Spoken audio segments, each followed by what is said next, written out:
Now, the main enemy is Freemasonry. Freemasonry claims that it tries to make good men better men, and it accepts only men of high moral character, and it's a charitable, benevolent, educational, religious society. They seek to improve the community.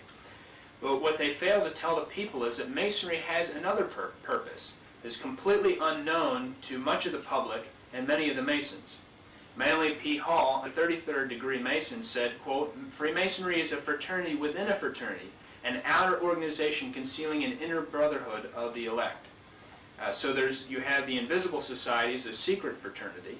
So there are those who know a secret and those who don't know the secret. In more than one way, deception is practiced on the initiates of the blue degrees. The blue degrees, as we're going to mention, are the first 3 degrees of Masonry. He's told that nothing he's about to do will conflict with his religious or personal beliefs, but he's led phase by phase through a series of blood oaths, never to reveal the secrets of Freemasonry. These are blood oaths for a secret organization that, as we're going to see, is diabolical. So the Mason begins his Masonic career with the first 3 degrees, the 3 degrees of the Blue Lodge: entered apprentice, fellow craft, and master mason. If he wishes, he can stop Masonry after he's finished those first 3 degrees and call himself a Master Mason of the Blue Lodge. If he wishes, he can continue up the York Rite ladder or the Scottish Rite ladder. In the York Rite, there are another 10 degrees in the York Rite, and if he completes those extra 10, he can become and call himself a Knights Templar Mason. And if he goes up the Scottish Rite ladder, there are another 30 degrees in the Scottish Rite. And basically, once he completes the blue degrees, he can buy the 4th to 32nd degree, the Scottish Rite, if he has enough money. It's basically that. So many of the individual degrees, the 4th, 5th, 6th, 7th, the whole initiations, all the things that are said, and each of those degrees, some of the Masons that are even 32nd degree Masons haven't gone fully. They're called exemplified degrees. They haven't gone fully through all those degrees because obviously it takes a lot of time. But many of the Masons do know what I'm going to say when I reveal some of the initiations of each of these degrees. The book, Duncan's Ritual of Freemasonry, gives a word-for-word transcript of the first 3 degrees of the Masonic Lodge, the Blue Lodge. In the first degree, the initiate is asked the following question: what do you desire? In the first degree, he answers light. In the second degree, he answers more light. In the third degree, he answers further light. Now, Albert Pike, who's probably the most famous Freemason of all time, he was a Mason who simultaneously occupied 3 different positions. He was the head of Washington, D.C. Masonry, he was the head of American Masonry, and he was the head of World Masonry. Albert Pike wrote the book Morals and Dogma. It was published in 1871 and is used in all Scottish Rite initiations to explain the craft's philosophy. It's been called the most important book of Freemasonry. It's been called the Bible of Freemasonry, and it's given to every 4th degree Mason, this book. And it's also recommended in every issue of the Scottish Rite Journal. Each month it recommends to get and read Morals and Dogma. Albert Pike says in Morals and Dogma, quote, "The Mason is familiar with the doctrine that the Supreme Being is a center of light." And what is this light that the Masons are talking about? The answer can be found on page 321 of Morals and Dogma by Albert Pike. Quote, "Lucifer, the light bearer, Lucifer, the son of the morning, is it he who bears the light? Doubt it not." End quote. And on page 324, he repeats the thought. He says, quote, "A devil, the fallen Lucifer, or light bearer." He identifies Lucifer as being the devil. And of course, St. Paul says in 2 Corinthians 11:14, the devil will transform himself as an angel of light. So the New Agers believe the same thing as the Masons. David Spangler, a leading New Ager, wrote, quote, "The light comes from Lucifer. He is the light bearer," end quote. And many people say, many Masons even say, Freemasonry is not a religion. It's not a religion. It is a religion. Albert Pike said on page 213 of Morals and Dogma, quote, "Every Masonic lodge is a temple of religion, and its teachings are instruction in religion," end quote. Some more information from Albert Pike. On July the 14th, 1889, Albert Pike issued formal written instructions to the 23 Supreme Councils of the world. He said, quote, "To you, Sovereign Grand Inspectors General, we say this, that you may repeat it to the brethren of the 32nd, 31st, and 30th degree. The Masonic religion should be, by all of us initiates of the high degrees, maintained in the purity of the Luciferian doctrine. Yes, Lucifer is God, and the true and pure religion is the belief in Lucifer, end quote. On page 276 of the book called Ku Klux Klan by J.C. Lester and Bill Wilson, it says that, quote, General Albert Pike organized the Ku Klux Klan after the Civil War. So he also started the Ku Klux Klan. To also get a degree that the Masons, that are leading Masons, believed the light bearer was Lucifer, Manly P. Hall, another leading Freemason, wrote the book The Lost Keys of Freemasonry. His book is recommended in a reading list of what you should buy your Masonic relatives. And on page 48 of his book, The Lost Keys of Freemasonry, he says this, quote, when the Mason learns the key is the proper application of the dynamo of living power, he has learned the mystery of his craft. The seething energies of Lucifer are in his hands, end quote. So the Masonic writers are telling the public they conceal a worship of Lucifer from the rest of the Masonic Lodge. Is according to the Masons that Lucifer is the light bearer, and the Mason who figures it out has discovered the secret. So basically that's what we have. They are not only worshipers of Lucifer, but they also are Antichrist to such an extent that if a worshipful master of the Masonic Lodge allows prayer to be made in Jesus' name, his lodge can be closed and its charter revoked by the Grand Lodge of his state. This information was taken from a Jeremiah film special where they interviewed former Masons and former people that are involved in witchcraft. And here's some interesting parallels in what these men said separately. They were interviewed in different states and different countries, some were from Canada, some from the United States. Look at the parallels here. In Blue Lodge Masonry, to become a Mason, you have to be recommended by another Mason. In witchcraft, you have to be screened and recommended by someone currently in witchcraft. In Masonry, you are blindfolded and bound by a rope. In witchcraft, you are blindfolded, bound by a rope, and led to the edge of the magic circle. In Masonry, a sharp object is put to your left breast, and you take a blood oath what to expect if you reveal any of the secrets of the lodge. In witchcraft, a sword is put to your left breast, and you take a blood oath not to reveal the secrets of witchcraft. In Masonry, during the ritual, the blindfold is taken off the candidate, and they tell you that you are in darkness and you're coming into light. In witchcraft, during the ritual, the candidate is challenged by someone at the edge of the magic circle who says, "Who goes there?"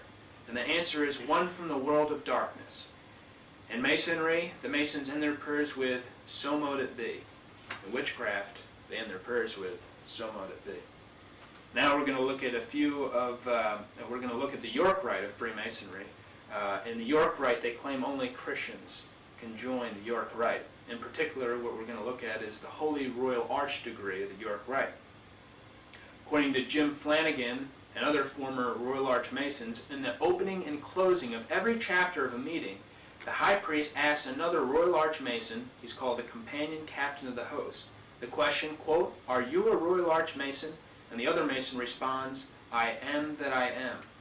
This refers, of course, to the time when Moses was approached by God, and God identified himself as "I am." And God said that this is my name forever. And of course, our Lord said in John 8:58, he says, "I am," referring to, they asked him who he was. He said, "Before Abraham was, I am." In Masonry, they say that the name of God has been lost. And in a later degree, in the Royal Arch degree, the 7th degree, the name that was lost is now found. The men form an arch with their arms and say that God's name is Jah-Bulam, which is the joining of Jehovah, God's name, with the pagan gods Baal and Osiris. And according to the Royal Arch Masons, they call this the Grand Omnific Word. Now we're going to look at the Scottish Rite. In particular, now we're going to start with the 17th degree. And this information is taken from Scottish Rite Masonry Illustrated, Volume 1, pages 453, 456, 457, E-Cook Publishing, 1974, just to prove that this is just not something we're making up. Here's what the initiation is. Having completed the initiation, after revealing the password Jebulum and the sacred word Abaddon, the senior warden conducts a candidate to an elevated canopy to the right of all the others present. This is supposed to represent the end of the world, and so forth. But what's most fascinating about this degree, the 17th degree, is the sacred word of the ritual, Abaddon. If you look in your Bible in Revelation chapter 9, verse 11, you'll find out who Abaddon is. He's the angel of the bottomless pit. He's a demon. So the sacred word of the ritual, the 17th degree of Freemasonry, is the name of a demon. So he's invoking a demon. The Masonic 18th degree is a mockery of the sacrament of the Eucharist, and the 19th degree is called the degree of Grand Pontiff. Another Mason during this ritual anoints the candidate had his head with oil and says, quote, "Be thou a priest forever after the order of Melchizedek," end quote. In the 20th degree, they say, quote, "No man has the right to dictate to another in matters of faith or belief. No one can say that he has possession of the truth." In the 28th degree, the symbol, this is for the degree Knight of the Serpent, it has a snake biting its tail. And what looks to be a friendly person, but you look in, as it looks in the reflection here, as you can see in the water, if you turn around, it's a demon. And that's important because Albert Pike says, quote, "That which is above is as that which is below," end quote. In the 30th degree, it's called the Knight's Kadosh, the ritual reads like this: "The Grand Master rises and says, 'Imitate me.' He then stabs a skull crowned with a tiara representing Pope Clement V and says, quote, 'Down with imposture, down with crime.' Later he stabs a skull surmounted with a regal crown, supposed to represent King Philip of France, saying, quote, 'Down with tyranny, down with crime.' The master and the candidate then kneel before a skull adorned with a laurel wreath. It's supposed to represent Jacques de Molay. And they say, quote, 'Everlasting glory to the immemorial martyr of virtue.' In the 30th degree, the initiate repeats both of these, demonstrating his hatred for the Catholic Church and any form of monarchy. So they're against the church and they're against the state. Right, exactly. And wanting to bring down all forms of, that's why the monarchies were destroyed in Europe. Yes, absolutely. This is a certificate from a man who completed the 32nd degree of Freemasonry. Notice the words at the top, order ab chaos, which means order out of chaos. On the 33rd degree Masonic jewel, the Freemason has the same things written here at the top, order ab chaos. The House of the Temple in Washington, D.C., which is where Freemasons receive their 33rd degree. And you can't seek, if you're a 32nd degree Mason or any type of Mason, you cannot seek to be a 33rd degree Mason. You have to be chosen to be a 33rd degree Mason. But the House of the Temple in Washington, D.C. is where they receive the initiation of the 33rd degree. As you can see right here, the 33rd degree House of the Temple in Washington, D.C. has serpents all over the inside. As you can see above, has concealed swastikas above it. The 33rd degree House of the Temple is exactly also 13 blocks north from the White House. The whole city of Washington, D.C. is laid out Masonically. You can see right here, including the pentagram, which is a 5-pointed satanic star, comes right down on top of the White House. Now, an expose of the 33rd degree initiation was done by a former Mason, 33rd degree Mason, Paul Rosen. It can also be found in Edith Starr Miller's book, Occult Theocracy, on pages 363 and 364. It says on those pages that part of the initiation, they claim that 3 murders of mankind are law, property, and religion. It says this, quote, "Neither law, property, nor religion can be imposed on man as they annihilate him by depriving him of his most precious right. They are assassins on whom we have sworn to wreak vengeance. They are enemies against whom we have declared war to the death. Of these 3 enemies, it is on religion that we must concentrate our most deadly attacks. Once religion is dead, law and property will fall to our mercy, and we shall be able to regenerate society by founding on the corpses of the assassins of man, Masonic religion, Masonic law, and Masonic property," end quote. According to the Congressional Record of September 9, 1987, it says that no less than 60 members of the House of Representatives are Masons, and about 75 congressmen are Masons. The following senators are 33rd degree Masons: Alan Simpson, Wyoming; Robert Byrd, West Virginia; Strom Thurmond, South Carolina; Lloyd Benson, Texas; Jesse Helms, North Carolina, who's claimed to be Jesse Helms? That's right, 33rd degree Freemason. And there are many other senators that are regular Masons, like Grassley from Iowa and Spector from Pennsylvania.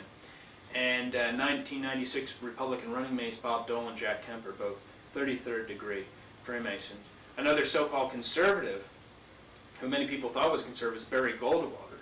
He's also a 33rd degree Freemason, and this is proven by this magazine called Royal Archmasonry, Volume 11, Number 8, states right here that Goldwater is a 33rd degree Mason. And there are a number of other congressmen that are Masons, but we don't have time to get into that. Some other notable Freemasons who belong to the black-only Prince Hall Lodge include Supreme Court Justice Thurgood Marshall, who voted pro-abortion on the Roe v. Wade decision, Atlanta Mayor Andrew Young, Detroit Mayor Coleman Young, Los Angeles Mayor Tom Bradley, and Dr. Benjamin Hooks, the NAACP. Now, what's very important is the pentagram is an important symbol to Freemasonry. In fact, the Eastern Star, the women's group, their symbol is a pentagram. But many people don't know the difference between a star and a pentagram. But the Masons themselves know the difference, and they tell us what the difference is. In the book called The History of Freemasonry, it was written in 1891. This book was written by a series of 32nd and 33rd degree Freemasons. On page 49 of the book it says this, quote, "This star represents good when represented with one point upward." And the page reads on, let me remind you, these are high-ranking Masons, quote, "But when turned with one point down, it represents evil. All that is opposed to the good, pure, and virtuous," end quote. So the star with one point down is evil, and the Masons have it on the cover of this Bible. The Eastern Star is a pentagram, as I mentioned, as its chief emblem, and it's always been, the pentagram is one of the biggest symbols in Satanism, and probably the biggest. And as you can see right here, this is a clothing line right here. It's called the New World Order clothing line. By the way, they also have, as you can see here, first of all, as a pentagram on the guy's side there. What's interesting is their advertisement, they talk about order coming out of chaos for the New World Order clothing line. The colors, again, are very interesting, black, red, and white, because they're the colors of the Nazi Party. And the Masons declare in their writings that the colors of the Royal Master Mason degree are black, red, and white. The Masons have created many groups, such as the Eastern Star, we've mentioned, has the pentagram for the symbol, the Dévoile, which is for the young men of Masonic members, the boys. The Job's Daughters, or Rainbow Girls, for the young girls of the Masons, and Prince Hall Lodges for the blacks. And the Shriners are a special group of Masons made up of 32nd and 33rd degree Scottish Rite Masons and 13th degree or Knights Templar York Rite Masons. The Shriners claim to be a charitable organization, yet the facts prove that isn't the case. Only 1/3 of the money raised by the Shriners goes to charity. The Shriners also wear red hats called fezzes. Interesting story about the fez, because the fez comes from Morocco, which is in North Africa. You can look it on your map. And in the year 800 AD, 50,000 Catholics were slaughtered there by Muslims. And they said the blood ran so thick that the Muslims dipped their hats in the blood, and their hats turned red. And it's been a 1200-year sign of Muslims' victory over Christians. And it was first commercially sold from Fez, Morocco. And the Shriners wear fezzes. Now, the Shriners tell us why they wear the fez. This is in a book in 1977 put out by the Sabar Shrine Temple. They say this in the book, quote, "The fez has been handed down through the ages as one of the most significant headdresses. The fez derives its name from the place where it was first manufactured commercially, the holy city of Fez in Morocco," end quote. Also, during the initiation ceremonies of the Shriners, they, quote, "seal their solemn oath in the name of Allah, the God of our fathers." A little later on in the ritual, they, quote, they acknowledge, quote, "Islam as the one true faith." And you can ask some guy who claims to be a Catholic or a Christian that how can they do this, you know, that saying Allah is the one true faith. They also have on their calendar, the Shriners' calendar, the Order of Quetzalcoatl, which is pretty interesting because Quetzalcoatl is the stone serpent which Our Lady of Guadalupe came in Mexico to crush, and she converted 8 million to the Catholic faith by means of those apparitions. Some of the papal condemnations against Freemasonry, so that people know that Freemasonry has always been condemned by the Church. Leo XIII says, quote, "Let no man think that he may, for any reason whatsoever, join the Masonic sect if he values his Catholic name and his eternal salvation," end quote. Under the old code of canon law, anyone who joined the Masons was automatically excommunicated. Leo XIII said, quote, "To join with these men," Freemasons, "or in any way to help them cannot be lawful," end quote. And cooperation between Masons and Catholics could be done only under the strictest of conditions. Leo XIII says, quote, "Those men are like those whom, according to the St. John the Apostle, hospitality and greeting should be denied," end quote. In all, there are more than 200 documents issued by the Vatican that have condemned Freemasonry. You know, Pope Clement XII in 1730 also began the ipso facto excommunication of anyone becoming, but he also gave an ipso facto excommunication for anyone who associated with the Masons. Right, exactly. It's you know, that's the severity of what we're talking about. It's a big crime. People have you know, less than that, and of course we're going to show a little later that they fully infiltrated the Catholic Church too. So now some of the Masonic statements against the Catholic Church, because you have a lot of Masons and others say, well, they're not anti-Catholic, and many Masons don't know this. But, you know, this all gets back to the main root of our problem. Most people don't know what we're talking about here, and of course Hosea 4:6 in the Old Testament says, my people are destroyed from lack of knowledge. So because they don't know is not going to help them too much. They're still going to be held accountable because it's still evil. Some Masonic statements against the Church. The Masons used to call their official magazine the New Age magazine, but when the New Age movement got a lot of bad publicity, they changed the name of their magazine to the Scottish Rite Journal because of all the negative things being said about the New Age movement. It is the official magazine of the Scottish Rite of Freemasonry, and it says in the Scottish Rite Journal, quote, Catholicism, not communism or socialism, is Masonry's immediate worry. The French Grand Orient gave utterance to the following profession of faith in 1885. It said, quote, we Masons must aim for the complete destruction of Catholicism. A chief in the Masonic Alta Vendita Lodge proclaimed, quote, let us conspire only against Rome, end quote. In the stone inscription of the Masonic Grand Orient and Supreme Council of France, it says this, quote, the fight taking place between Catholicism and Freemasonry is a fight to the very death, ceaseless and merciless. So, and what most people say is if you want to destroy the Church, and if you're against the Church, and you believe that the Church is the true Church that Jesus Christ established, why not infiltrate it? And they have infiltrated it. This is a copy of the May 8, 1991 edition of the Mount Washington Press, a paper near Cincinnati, Ohio.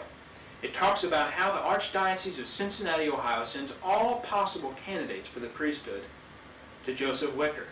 Joseph Wicker is a worshipful master of Mount Washington Masonic Lodge number 642 in Mount Washington, Ohio. That means that he's the president of the Masonic Lodge in his hometown. Mr. Wicker says that he no longer considers himself a practicing Roman Catholic, but practices what he calls Rosicrucian experiments. The Rosicrucians are a Masonic-like group that says everything should be guided by the use of reason. They've been officially condemned by the Catholic Church, and Mr. Wicker also says he believes in reincarnation. So Archbishop Pilarczyk of the Archdiocese of Cincinnati, Ohio, has a Freemason screen all candidates for the priesthood. Many people say then, well, obviously the Church looks to be infiltrated, and the communists also tell us that this is the case too, that they were told by Moscow to infiltrate the Catholic Church. Mr. Manny Johnson, a former official in the Communist Party in America, gave the following testimony in 1953 to the House Un-American Activities Committee. He said, quote, the communists discovered that the destruction of religion could proceed much faster through the infiltration of the Catholic Church by communists operating within the Catholic Church itself, end quote. Mrs. Bella Dodd, who spent most of her life in the Communist Party of America and was Attorney General designate had the party won the White House, after her defection from the Communist Party, she revealed that one of her jobs as a communist was to encourage young radicals into the priesthood. And she said that before she left the party in the United States that she encouraged more than 1,000 young radicals to infiltrate the seminaries and religious orders of the Catholic Church. And she said back then they had risen to the highest places in the Church. And so this is why you don't have any call to conversion, you have no exposure to the Masons. And what I'm saying should be said by almost every priest in the United States and throughout the world. It's not said because these people are either direct infiltrators or they just don't care anymore. There's a complete apathy as far as the true faith.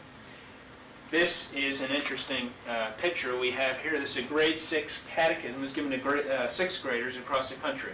And you can see right here the little dots, the dark dots on this. This is the opening page, as you can see. This is Christ with us.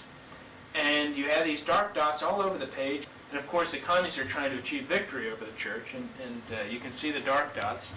What's interesting is you line those dark dots up, and what do you get? Looks like a hammer and a sickle. Communist, hammer, and sickle. So what they were saying was that they've now achieved victory over the Church, and at least they think that. And we know if there's just even a small group with one true priest that upholds the one true faith. That's what St. Athanasius did. Even if the true remnant was reduced to a handful of true believers and, say, one true priest that believed in the true Catholic faith, they remain the true church of Jesus Christ on earth. So, and he said back then, St. Athanasius, during the Arian crisis, that we have the faith, they have the buildings.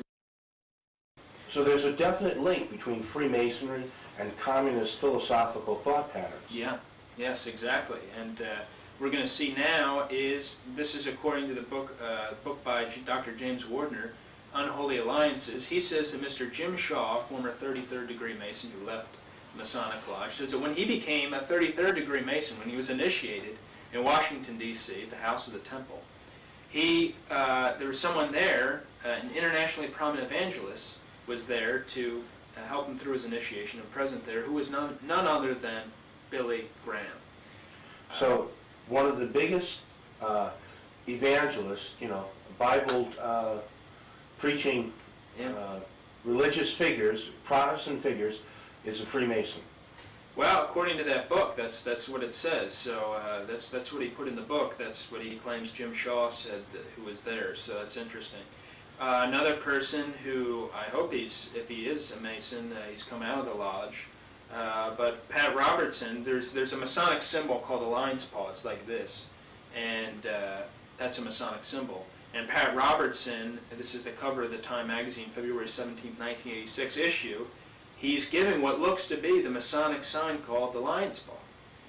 Pat Robertson also, in his book The Millennium, has a point within a circle at virtually every page of the book. And the point within the circle is definite occultic language for sun worship, and it was also chosen for the symbol of Illuminati. David Yallop, in his book In God's Name, an investigation of the murder of Pope John Paul I, he builds a case that the P2 Masons were involved in the murder of John Paul I, who served 33 days. We'll see a little later in the tape how significant and important the number 33 is to the Masons. Yallop says that the P2 Masons have interlocks with the Mafia. Maybe that's because both groups have the same founder, Giuseppe Mazzini. And Mazzini said, quote, "Our final end is that of Voltaire and the French Revolution, the destruction forever of Catholicism," end quote. Some other churches, such as the Church of Mormon, Joseph Smith, the founder of the Church of Mormon, was murdered by the Masons on June 27, 1844. And the reason why is because Joseph Smith, who was a Mason, revealed the secrets of the Masonic Lodge in the Temple Endowment Ceremony. It's a ceremony in the Mormon Church, and they have the aprons on now still, and so forth. They're very similar to Freemasonry. The Masons also use a Masonic timetable system. They don't use AD. They use AL. AL is their standard of calendar system. It means Anno Lucis, and that means in the year of light. It could also be interpreted to mean in the year of Lucifer. So 4000 BC would be 0 AL, and 2000 AD will be 6000 AL, or 6,000 years since Lucifer was cast from heaven. And that system lines up because this is a picture of a Distinguished Achievement Medal awarded to C. Fred Kleineck, the current Sovereign Grand Commander of Freemasonry, on May Day, 5990 AL, which is 1990 AD. And you can also find AL on the cornerstone, at the engraved date of any cornerstone laid by the Masons. And I just mentioned May Day on that coin. May Day is very important for the Masons. We'll find out a little later why. The Masons definitely believe in symbology and numerology, and they have a fascination with the number 33. I believe they had major events happen on the 33rd degree latitude of the map. Masonic Encyclopedia says that Charleston, South Carolina was selected as the first home of the Council of the 33rd degree Masonic Lodge. And Charleston, South Carolina is right under the 33rd degree latitude of the map. Other major events that have happened on the 33rd degree latitude, it's where the first nuclear bomb was dropped, tested, Trinity Site, New Mexico. And the monument chosen to commemorate this site was an obelisk, which is a Masonic symbol, a phallic symbol. The 33rd degree latitude also passes over both Hiroshima and Nagasaki in Japan. These sites were the place where the first two bombs, atomic bombs, were dropped at the end of World War II. It's a known fact of history that we didn't have to drop the bombs because Japan was trying to surrender, but the bombs were dropped anyway. And these two cities were where the two largest population of Catholics were. The man who dropped these bombs on these Catholics was 33rd degree Freemason Harry Truman. Truman was a 32nd degree Mason when he dropped the bombs in October of 1945. He became a 33rd degree Mason. And Truman said, quote, "Although I hold the highest civil honor in the world, I have always regarded my rank and title as a past Grand Master of the Masons as the greatest honor that has ever come to me," end quote. But the most astonishing incident that has occurred on the 33rd degree latitude of the map is it passes over the city of Dallas, Texas, where on November the 22nd, 1963, JFK was assassinated. In Dealey Plaza, where the president was shot, the president passed an obelisk that is located right in front of the school book depository on the street, Elm Street, where the president was shot. There's a small plaque which has always been on that obelisk saying this, quote, "Within this small park was built the first fraternal lodge in the state of Texas." So the park in which JFK was shot was the place where the first Masonic lodge was established in Texas. Now there are two views of history. There's an accidental view of history, which people believe that there's no plan when major events come about. There's nobody plotting or planning to bring about something when some major events happen. And then there's the planned view of history, the conspiratorial view of history, that people plan to have certain things happen to bring about something. And obviously, it's very clear, I think, that history has been guided by the planned view of history, that people have definitely planned to bring about something. And in fact, FDR, Franklin Roosevelt, said if anything happens in politics, you can bet it was planned that way. The Oklahoma bombing as well as Waco happened on April 19th. According to the satanic calendar of high days, April 19th inaugurates a period of blood sacrifice to the beast, culminating on May 1st each year. May 1st is called May Day to the communists. And May 1st is the day when the Illuminati was started and why there's always a large military celebration in Russia. Now, going back to Freemasonry, modern Freemasonry is given its name by Joseph Levy on August 25th, 1716, and approved on June 24th, 1717 by the first official Freemasonic lodge. They chose Masonry because it would act as a thick veil over the secret origin of their foundation. But what we know as Freemasonry came most recently from the Order of the Knights Templar movement in the 1300s. Actually came before that, in the year 43 AD, from a group called the Mysterious Force. That's actually where Freemasonry came from. And this following information is from a book called The Origin of Masonry.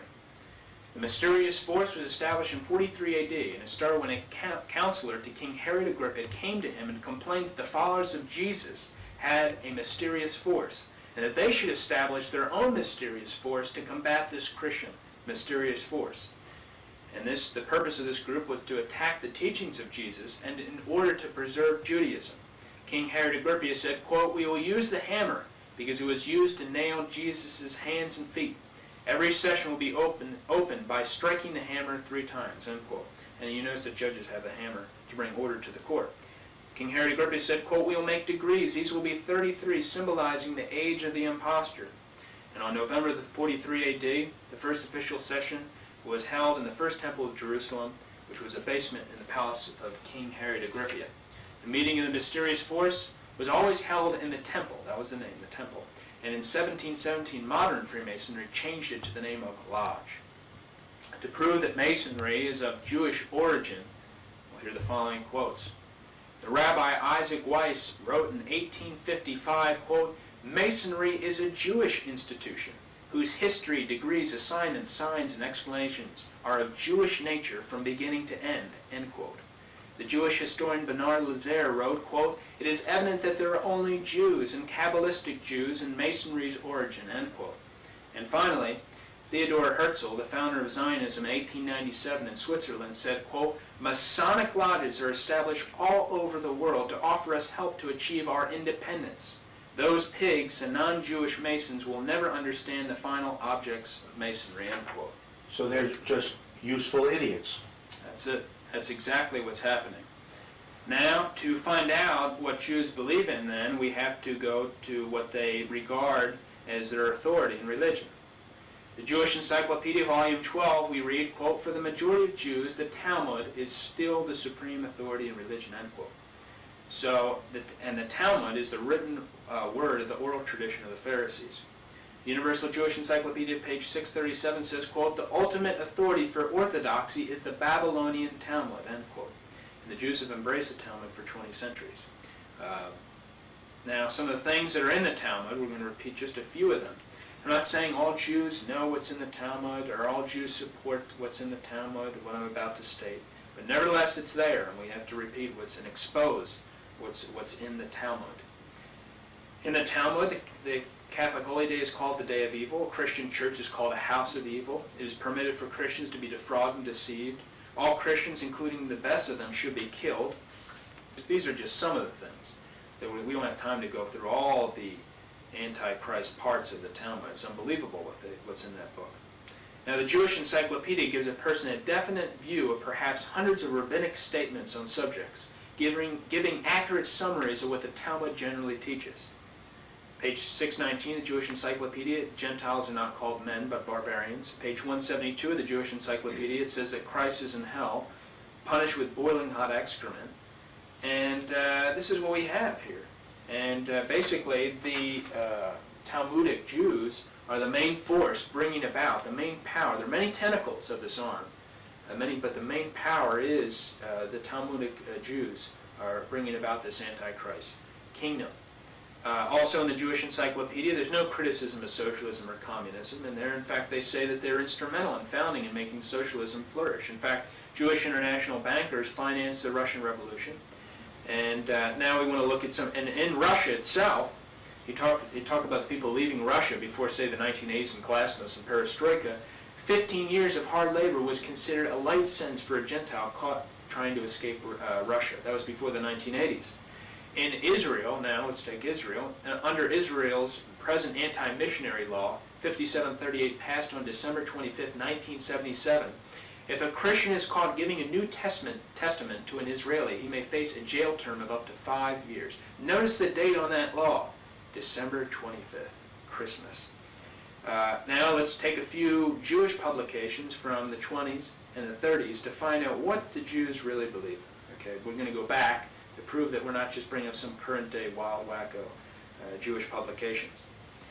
March 15, 1923 issue of Jewish World stated, quote, fundamentally Judaism is anti-Christian, end quote. So you have a link between Judaism, Freemasonry, and communism as all going against the Catholic Church. Absolutely. No question about it. In the New York Jewish National Day, December 14, 1935, it says, quote, the public schools must be clear of Christmas carols and other Christmas influence. We want all this Christmas propaganda stopped, end quote. We read in the New York Jewish paper Freiheit on January 10, 1937, quote, according to the Jewish religion, the Pope is the enemy of the Jewish people by the very fact that he is head of the Catholic Church.